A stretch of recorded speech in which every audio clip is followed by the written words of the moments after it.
प्यारे प्यारे बच्चों, आज हम सीखेंगे 5 एनिमल्स नेम। सबसे पहले हमारे पास आता है डॉग।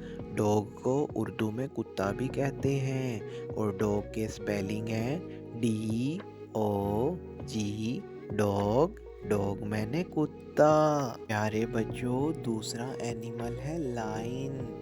लाइन को इंग्लिश में बब्बर शेर कहते हैं। लाइन के स्पेलिंग है LION। लाइन मैंने शेर। बच्चों, काऊ को तो तुम सब जानते ही होगे। काऊ को उर्दू में कहते हैं गाय। काऊ की स्पेलिंग है COW। काऊ। काऊ मैंने गाय। गाय हमें दूध भी देती है। अब आती है बिल्ली। बिल्ली करती है म्याऊं म्याऊं। बिल्ली को इंग्लिश में कहते हैं कैट। CAT।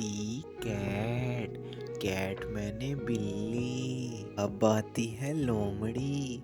लोमड़ी तो बड़ी चालाक होती है।